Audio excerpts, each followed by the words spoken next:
This is Rebecca from ChemKnits, and I am back with part 2 of 2 yarns from 1 fiber, spinning the rainbow. I ended up splitting the spinning vlog into 2 parts.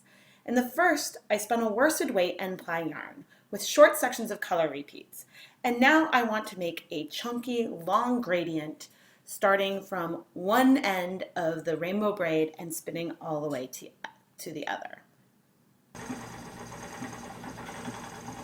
Now with my long gradient, I'm hoping to spin the singles a bit thicker than I did. Whoops. I hope to spin the singles a bit thicker than I did with the short stripes of color. So we'll see how this goes, trying to do thicker singles. I didn't measure the WPI of the singles. Wow, I am not doing a very even job. I did not measure the WPI of the singles for the other section before I applied it. And yikes, this is not an example of my best work. But I am really happy with the way the colors are coming together.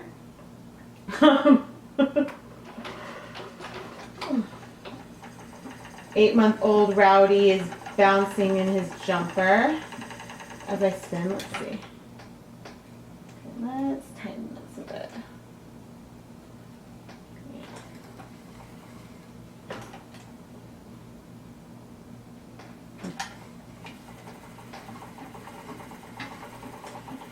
There we go. That's a better rhythm.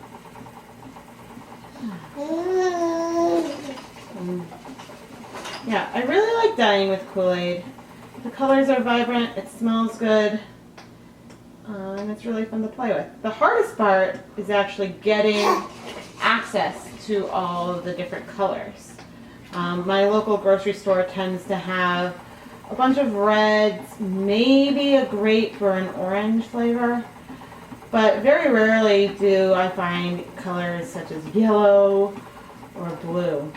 So I actually had to go and buy them on eBay in order to make it work.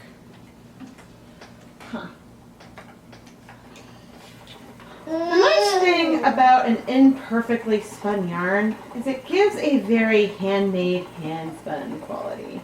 I've got some yarns that I was able to do so well that almost you can't tell that they're hand-spun.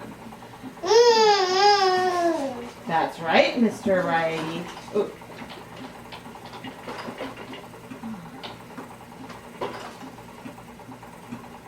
But what's kind of funny is I'm spinning this as thickly as I had wished I had spun the other part of the yarn. This means that I should get a nice thick yarn when I'm ready to ply it, which will mean that I can achieve a bulky the hand spun hat that I'm hoping to create for my little baby, who is becoming a much bigger and bigger baby. And he's quite talkative too.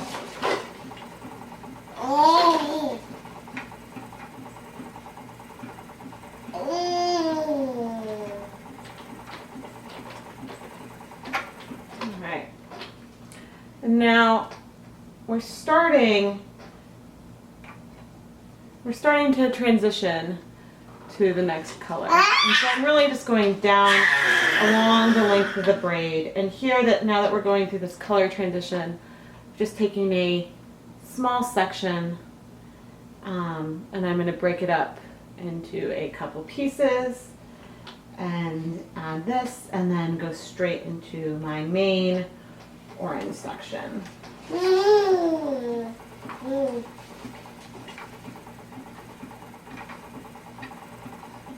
So this overlap will give us a bit of orange and red kind of mixed together.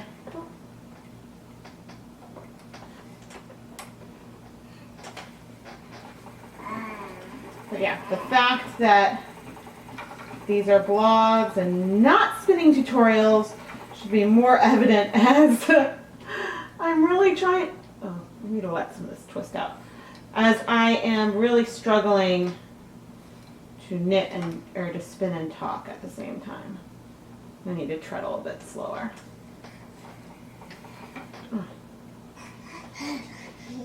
That's right, Ryder.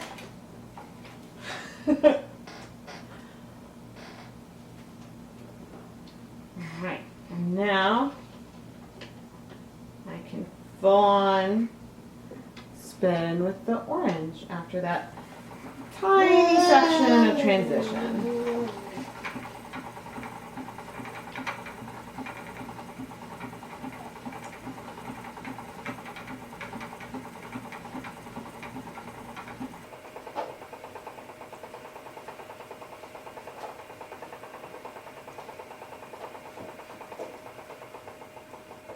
I find spinning to be so relaxing and methodical. Even when I'm having to, whoops, troubleshoot what I'm doing and mess up a lot.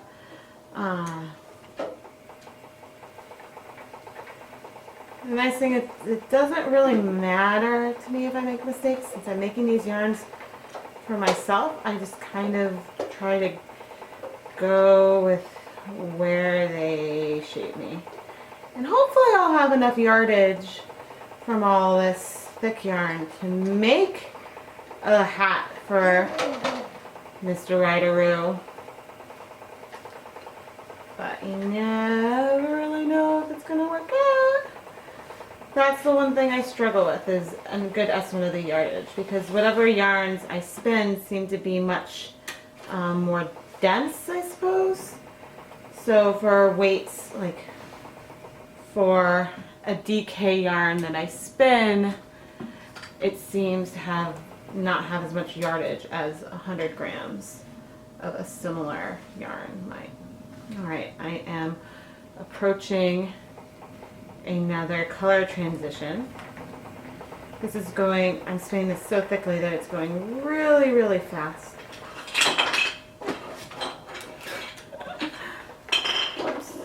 Alright, so see, I got too much twist there. So I'm going to let this one spin. There we go. And kind of mixing in a little bit of the green and blue for this transition. The blue, I think the green was lemon lime made, or maybe just limeade. I forget the name of the Kool-Aid flavor. The blue is ice blue raspberry lemonade.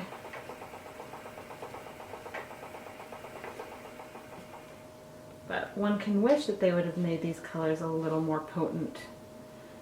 But if you want a brighter blue, you'll have to just use more Kool-Aid. And now we're full on into the ice blue raspberry lemonade. Yeah, grape is also a pretty deep purple. I think that if you added some blue food coloring, that it could be nice as well. But I actually dyed this with dry Kool-Aid, so I sprinkled the Kool-Aid powder on top of wet fiber. So I didn't actually mix these colors up at all. I wanted to see and let the powder dissolve directly onto the fiber and see what kind of patchy colors I could get. So it's highly worth watching that experiment. It was a lot of fun to do.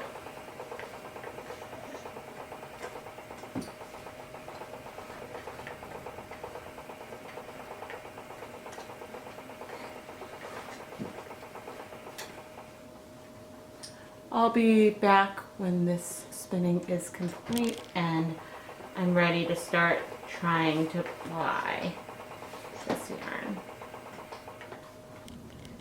Here are the singles that I just spun of our really long gradient, and here's the finished N-ply short gradient on the second spindle. And now we're ready to N-ply this yarn.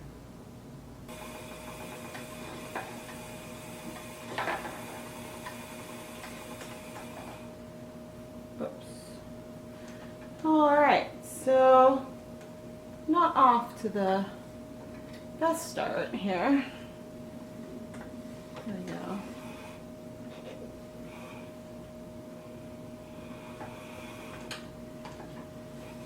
But we are N-plying, I am attempting to N-ply this gradient by spinning the wheel in the counterclockwise direction. There we go. And as you can see, we are making a really nice and bulky yarn here. Hopefully it won't be too hard to fit it all on the spindle. Woohoo, and we're already at our first color transition.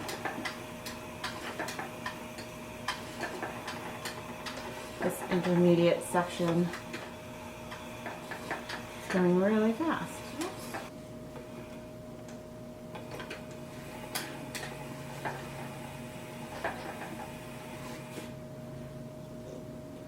Having trouble with tension. Sometimes bulky yarns can be difficult like that. Ivy.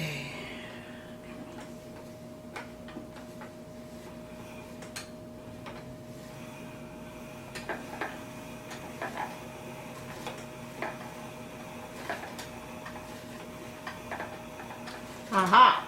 And our next color transition.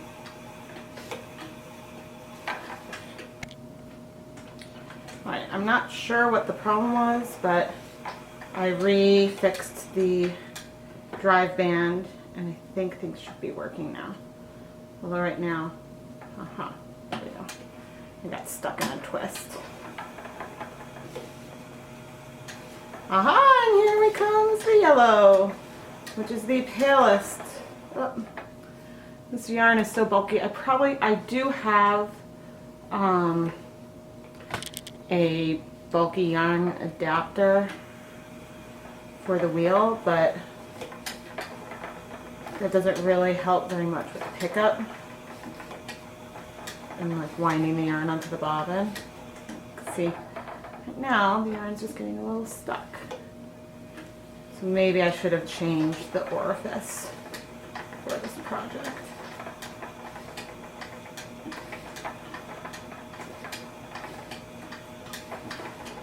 Hopefully there's enough space on the memory card to keep you guys here with me for the whole line, which you can see we are almost done, given that we are currently on the orange. Come on.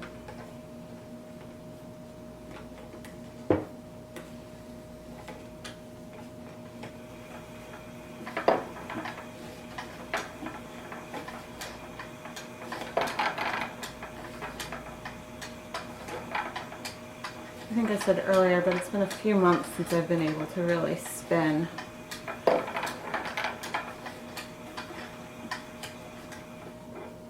It's been a really hot summer, but thankfully we still spent a lot of time outside.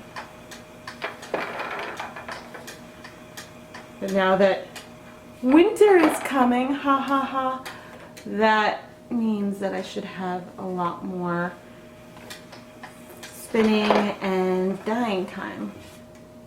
And maybe, just maybe, Lucky is old enough to finally start helping me out with it. And so I hope that by the end of the winter, Lucky might make an actual real appearance versus a background appearance on the channel. Okay. Sorry guys, this one is not as relaxing. As you can see, I am struggling a fair amount, but I think it is because this yarn is so thick. Come on. See, we're getting stuck in the orifice and I'm having to pull it through to wind it on.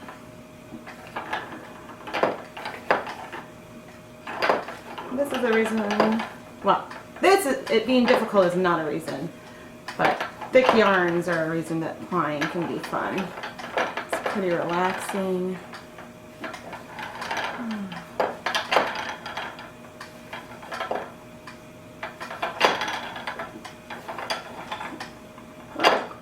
And now I've hit the end.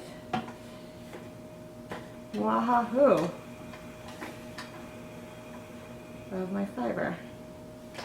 Oops.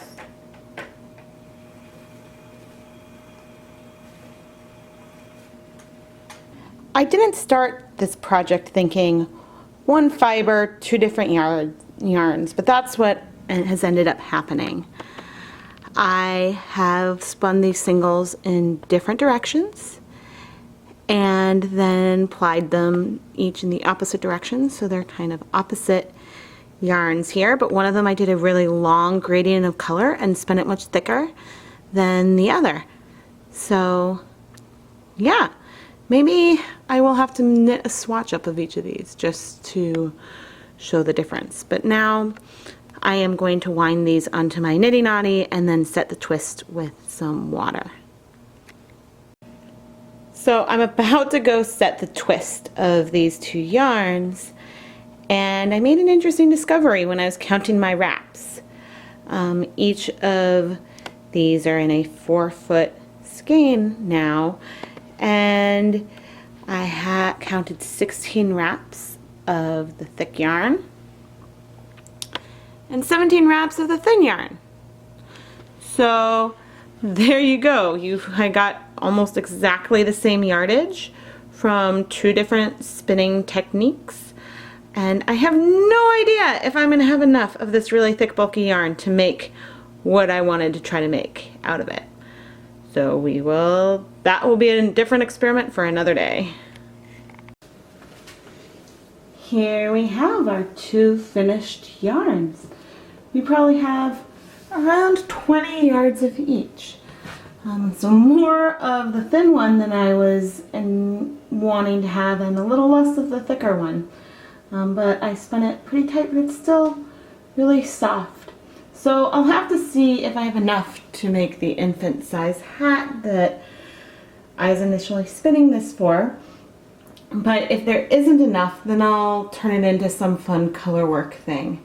So I have some ideas to make it work for me. Thank you so much for sticking with me with this long spinning vlog.